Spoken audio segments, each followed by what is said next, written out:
आज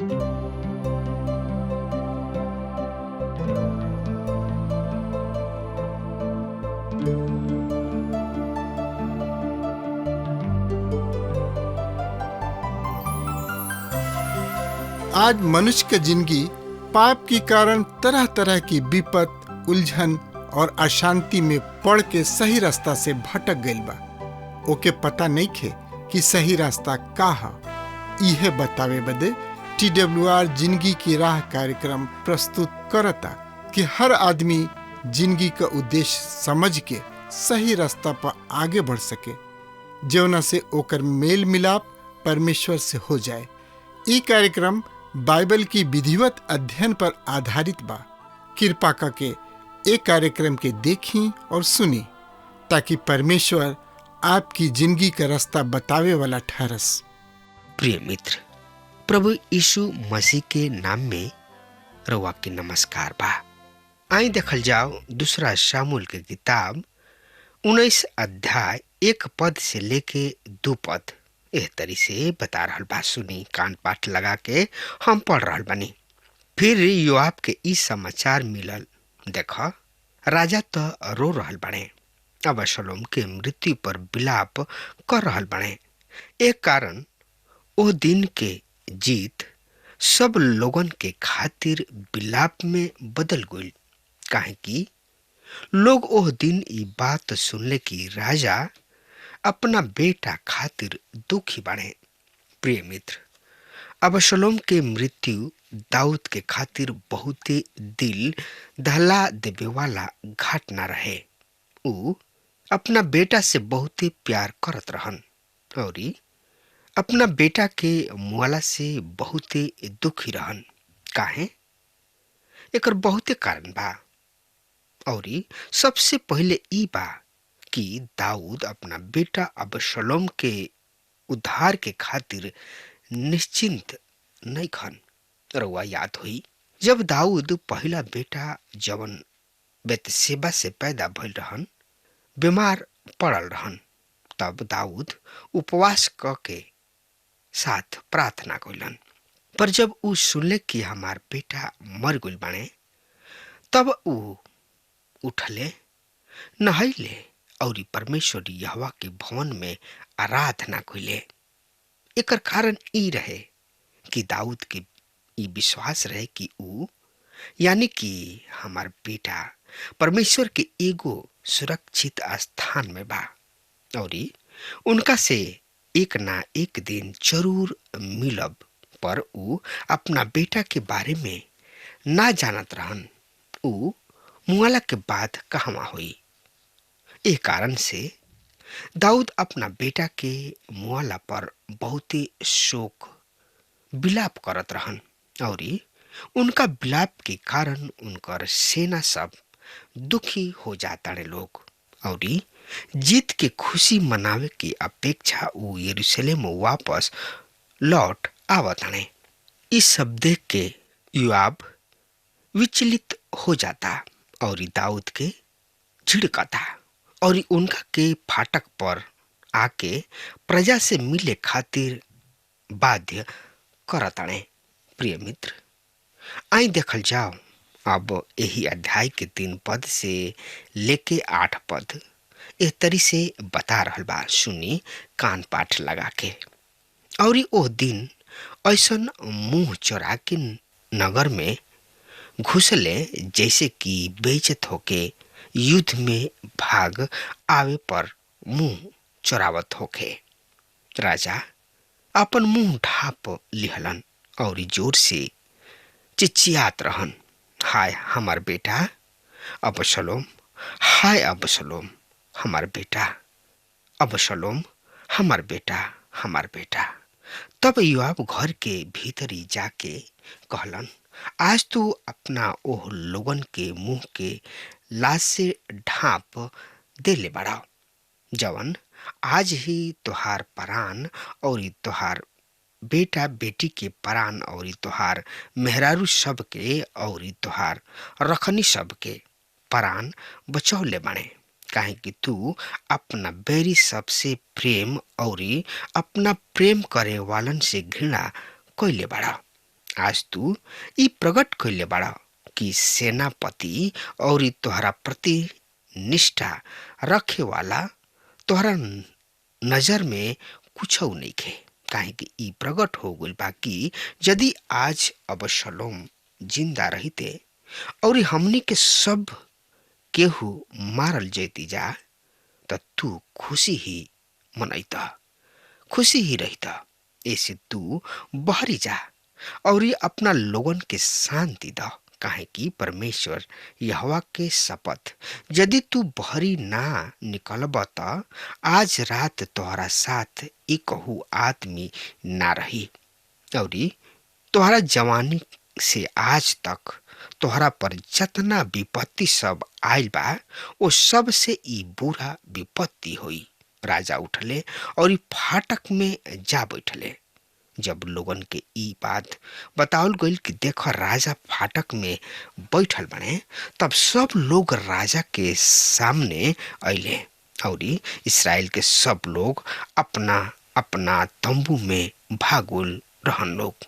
प्रिय मित्र, हर एगो आदमी स्थिति के कारण निराश रहे। काहे कि ओहनी लोग राजा दाऊद के गहरा दुख कबहुओ ना देखले रहले लोग।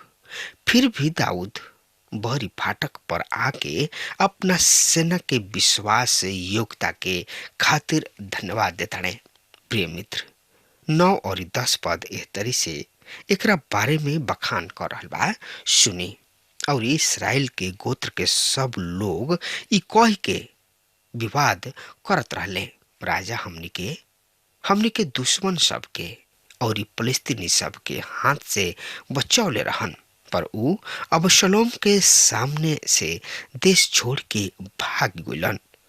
फिर हम अबशलोम के अभिषेक क के राजा बनौले रही, पर ऊ युद्ध में मारल गइलन, यानी कि मर गइलन।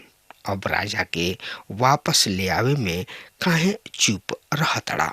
प्रिय मित्र, जवन लोग अबशलोम के ओर रहन वो अब दाऊद के आपन राजा स्वीकार करताणे और सब याजक और सब प्रजा के सामने सबके सहमति से उनका के सिंहासन पर ले आवल जाता।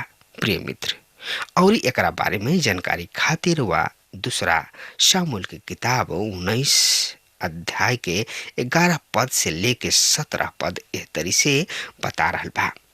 तब दाऊद राजा सदोक और अबित्यार याजकन के पास कहला भेजले, यहूदा के पुरनिया सब से ई कह कि तू राजा के उनका भवन में लौटा के आवे खातिर सबसे पीछे काहे बाड़ा। देखा, सब इस्राएल के विचार राजा के पास उनका भवन में ही पहुंच चुकल बा। ओहनी लोग तो हमार भाई हमें जा, हाँ हमार हाड़ और हमार मांस के हमें। फिर तू राजा के वापस ले आओ में सबसे पीछे काहे बड़ा। फिर अमासा से कह, का तू हमार हाड़ मासू ना हवा? यदि तू योआब के बदले हमेशा खातिर सेनापति ना बने तब परमेश्वर हमरा से ओसही वरन ओकरा से भी अधिक करस। ए तरी ऊ यहूदा के सब लोग के एक मत क के अपना ओर फेर लिहलन, जौना से ऊ राजा के कहला भेजले, तू अपना कर्मचारी सब के साथ लौट आवा।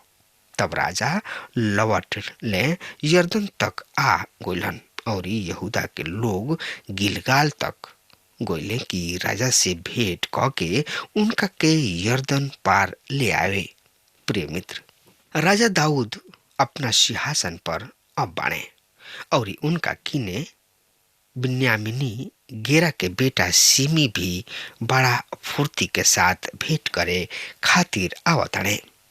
रउआ याद होई कि ई उहे सिमी हमें जवन की दाऊद के श्राप देताणे और उनका के कोसले रहन, पर उ सबसे पहले आदमी हमें जवन की राजा दाऊद के स्वागत करे खातिर सबसे पहले आवताणे। 18 से 21 पद एह तरी से बता रहल बा। फिर ऊ घाट पार करत रहले जौना से कि राजा के घराना के पार उतरे और जवन जवन काम उनका नजर में भाला लागे उहे करत जाए। पर यर्दन पार क के राजा आगे बढ़त ही रहले कि गेरा के बेटा सिमी उनका चरण में आ गिरल और राजा से कहे लगले, हमार स्वामी, हमरा के दोषी मत ठहराव, ना ओ गलती के याद कर जौन की तोहार दास ओ दिन के जब हमार स्वामी राजा यरूशलेम से निकलले ऊ उनका के अपना दिल में रखले मत रह, काहे कि हम तोहर दास जानतानी कि हम पाप कइले बानी। ऐसे देख यूसुफ के सब घराना में से पहले हम आयल बानी कि अपना स्वामी राजा से भेंट करी। पर सरुया के बेटा अभिषेक जवाब दिले, सीमित परमेश्वर यहोवा के अभिषिक्त के श्राप देले रहन का यह कारण ओकरा के प्राण दंड ना दिहल जाए। प्रिय मित्र, सिमी के क्षमादान सही में दाऊद एगो दयालु और कृपा से भरल नम्र आदमी रहन और ऊ सिमी के क्षमा दान कैले। 22 पद में एकरा बारे में एह तरी से बता रहल बा। तब दाऊद कहले, हे सरुया के बेटा, सब हमरा से तोहरा से का काम कि तू आज हमार विरोधी भइल बड़ा। का इस्राएल में आज केहू के मृत्यु दंड दिहल जाए? का हम नहीं जानत कि आज हम इस्राएल के राजा हई? फिर राजा सिमी से कहले, तू मारल ना जीबा। एह तरी राजा ओकरा से शपथ खैले। प्रिय मित्र, यदि हमनी के एह पद पर ध्यान दही तो हम पाइप की दाऊद सिमी के ओह बुरा अवसर पर ज्यादा ध्यान ना दिले। उ जानत रहन कि परमेश्वर यहोवा एक खाली फेर उनका के दे दिहले। उ अब राजा बने और दाऊद ये सबसे संतुष्ट बने। उ जानत रहन कि हमार स्थान परमेश्वर में का बा और ये कारण उस सिमी जैसन आदमी सब के व्यवहार पर ध्यान नहीं खंदेत और इस सिमी के क्षमा मंगला पर ओह जिंदगी दान दे रहल बने। आज ऐसे बहुते मसीही लोग बने जौन की छोट छोट बात और छोट मोट आदमी के द्वारा परेशान विचलित हो जाले और परमेश्वर द्वारा ओहनी लोग के दिहल गोल स्थान आशीष सबसे आपन ध्यान हटा देले। एक कारण परमेश्वर के आनंद शांति के अपना यह व्यवहार के खो देले, यानी कि भुला देले। प्रिय मित्र, आई अब देखल जाओ दूसरा शामुएल की किताब 20 अध्याय के 1 पद से लेके 5 पद एह तरी से बखान कर रहल बा। सुनी, संयोगवश यहाँ पर एगो ओछा आदमी उपस्थित रहन जेकर नाम शेबा रहे, जवन की बिन्यामनी रहे और बिक्री के बेटा रहन।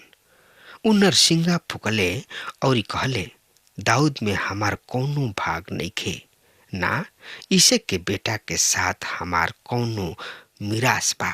हे इस्राएली सब, अपना अपना डेरा में चल जा लोग। इस्राएल के सब पुरुष दाऊद के पीछे चलल छोड़ के बेटा सेवा के पीछे चले लगले। पर यहूदा के पुरुष यर्दन से यरूशलेम तक अपना राजा के साथ लागल रहले। फिर दाऊद यरूशलेम के अपना भवन में अइले। तब राजा जौना दास औरत सबके अर्थात रखनी के भवन के चौकसी करे खातिर छोड़ के गोल रहन, उनकरा के उपहारा में रखले और उनकर भरल पोषण करत रहले। पर उनका किने ना गोलन। एह तरी ऊ अपना मृत्यु के दिन तक विधवा ऐसन जिंदगी बितावत बंद रहली। प्रिय मित्र, सेवा के ओछा शब्द से कोल गुल बा, जेकर अर्थ विद्रोह शुरू करे वाला। इ पद में हम पावतानी कि इसराइल के सब आदमी दाऊद के छोड़ के बिक्री के बेटा सेवा के पीछे चले लगले। इस सही में बड़ा ही आश्चर्य के बात बा कि इसराइल के प्रजा कतना अविश्वास जोग बने। पर हमार एगो सवाल बा कि का एह तरी के लोग आज भी नहीं खन जेकर दिल हरदम डामाडोल बा। प्रिय मित्र, 20 अध्याय के 4 से 7 पद के देखी। एकरा बारे में एह तरी से बता रहल बा ई सब पद। फिर राजा अमासा से कहले, यहूदा के आदमी सब के 3 दिन भीतरी हमरा किने बोला ले आवा और तू खुद यहाँ उपस्थित रही है। अमासा यहूदा के आदमी के बुलावे गोलन, पर राजा जौन समय नियुक्त कैले रहन ओकरा से भी ज्यादा देरी तक ठहर गोलन। तब दाऊद अभिषेक से कहले, अब बिक्री के बेटा सेवा तो हमरा के अबशलोम से अधिक हानि पहुंचाई। अपना स्वामी के लोगन के लेके ओकर पीछा कर, कहीं ऐसा ना हो के कि ऊ अपना खातिर किला बंद नगर पाके हमरा आँखी से ओझल हो जाए। इससे योआब के साथी सब ओकर पीछा कोलन। करेती, पलेती और सब सूरवीर भी उनका साथ चले। उन्हें लोग सब मिल के बिक्री के बेटा सेवा के पीछा करे के यरूशलेम से निकले। प्रिय मित्र, एकरा बारे में हम दूसरा शब्द में कह सकतानी कि अमासा जौन कार्य उनका के सौंपल गोल रहे ओकरा खातिर ऊ आगे ना बढ़त रहन। ए कारण योआब के सेना के बागडोर सौंप दिहल गोल कि ऊ जास और विद्रोह सेवा के अंत करस। योआब अमासा के भी हत्या कर देताने, काहे कि उनका विचार से ऊ हो दाऊद के विद्रोही रहन। तो का होता, यही अध्याय के 14 पद से लेके 22 पद एह तरी से बखान कर रहल बा। उ सब इसराइल के गोत्र से होत बेत माका के बाबेल और सब बैरी सब के देश तक पहुँचले और उ सब जमा होके उनका साथे चल पड़ले। तब उन्हें लोग बेत माका के बाबेल में जाके ओकरा के घेर लेने लोग और नगर किने एगो टीला खड़ा कर दिहले जौन की शहर पनाह से सटले रहे। फिर योआब के पास जतना लोग रहन उस सब शहर पनाह के गिरा डाले के अभिप्राय से ओकरा के दूरे शुरू कैले। तब एगो बुद्धिमान औरत नगर में से आवाज दहलस, सुना सुना लोग, कृपया योआब से कह कि यहाँ आवे कि हम उनका से बातचीत करी। ऊ ओकरा किने गोलन। तब ऊ औरत पूछलस, का तू योआब हवा? ऊ जवाब दिहलन, हम उहे हैं। तब औरत उनका से कहलस, अपना दासी के बात सुना। ऊ कहलस, हम सुन रहल बानी। तब औरत कहलस, प्राचीन काल में कहल जात रहे, जरूर से जरूर आबेल में सलाह मंगी है। ये तरी ओहनी लोग झगड़ा खत्म कर देत रहले लोग। हम तो ओहनी लोग में से हैं जौन की इसराइल में शांति प्रिय और विश्वास योग्य हैं। तू इसराइल के एगो महतारी के सदृश नगर के नाश करे के कोशिश कर रहल बड़ा। तू परमेश्वर यहोवा के दिहल गोइल भाग के काहे निगल जइबा? तब योआब जवाब दिहलन, कदापि ना तो हम लीलब और ना नाश करे के बा। ऐसन बात नहीं खे। ये प्रेम के पहाड़ी देश के सेबा नाम एगो आदमी जौन की बिक्री के बेटा रहन दाऊद राजा के विरुद्ध हाथ उठौले बाणे। केवल ओकरा के हमरा हाथ में सौंप दा, तब हम नगर से चल जाई। औरत योआब से कहलस, सुना, उनकर मूड़ी देवाल के बहरी तोहरा नजदीक फेंक दिहल जाई। तब वो औरत बुद्धि मानी से लोगन के पास गई और वो बिक्री के बेटा सेबा के मूड़ी काट के योआब के पास फेंक दिहलस। उ नरसिंगा फुकले, जौना से उ नगर छोड़ के अपना तंबू में चल गइलन। फिर योआब यरूशलेम में वापस लौट गइलन। योआब तो इसराइल के सब सेना के प्रधान रहन। यहोयादा के बेटा बना या करेती सब और पलेती सब के प्रधान रहन। अदुराम बेगारो सब के ऊपर रहन और अही लूत के बेटा असो सपात इतिहासकार रहन। सबा मंत्री रहन तथा सदोक और एबत्यार साजक रहन। याईरी इरक भी दाऊद के याजक रहन। प्रिय मित्र, अमासा हत्या के बाद योआब सेना के लेके चढ़ाई कर दिहले, जहाँ सेबा शरण ले लेबा, पर एगो बुद्धिमान औरत के कारण ओकर नगर बच गई। प्रिय मित्र, अब हमार समय खत्म हो रहा बा, तब तक खातिर रुआ हमरा के आज्ञा दी। परमेश्वर रुआ के बहुते बहुते आशीष देस। आमीन। हमके विश्वास बा कि ई कार्यक्रम आप सब खातिर फायदेमंद सिद्ध भइल हुई। हम चाहतनी कि आप सब आपन आपन आशीष हमरो से बांटी। अगर आप सब के लगे बाइबल से चाहे आपकी निजी जिंदगी से कोनो सवाल होके चाहे कोनो समस्या खातिर प्रार्थना करावे चाहतनी तो हमारी फोन नंबर पर जरूर संपर्क करें। परमेश्वर आप सबके बहुत आशीष प्रदान करें और आज का दिन आप खातिर सुखद बनावे।